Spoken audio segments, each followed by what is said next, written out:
On heresies. The parents and archetypes of all heresies are four in number, namely barbarism, Scythism, Hellenism, Judaism. Out of these came all the rest. Hellenism arose from idolatry in the time of Saru, since in those times everyone was given to superstition. When the races of men had begun to turn to a much more civil way of life, they turned also to idolatrous rites and usages, and they began to deify men who had once walked among them.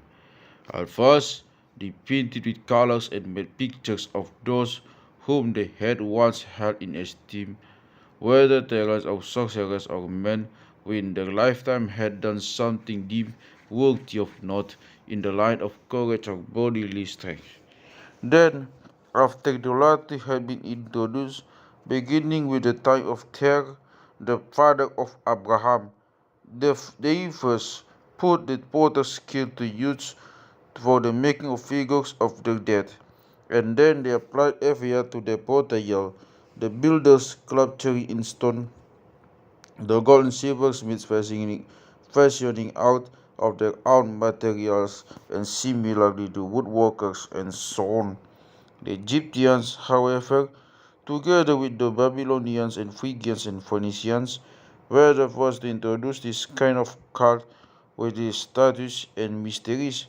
From then it passed to the Greeks first in the time of Cecrops, and from then on, then considerably later, the cults of Kronos, Ares, Zeus, Apollo, and the rest of the gods were introduced. Now the Greeks are called Hellenes after a certain Hellenus, who was one of those who had come to settle in Greece.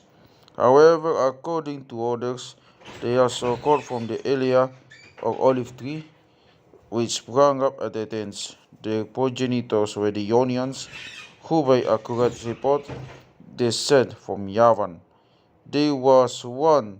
He was one of those engaged in the building of tower when the tongues of all were confounded, which is the reason for their all being also meropes, that is to say, men of divided voice, because of the division of the tongues. Later, later on, as time went by, Hellenism split up into such sects as those of the Pythagoreans, Stoics, Platonists, and Epicureans. Besides, there was an ingrained religious sense which, along with the force of the natural law, had existed distinct from these nations and midway between barbarism and Hellenism, from the foundation of the world down until such time as it converged with the religion of Abraham.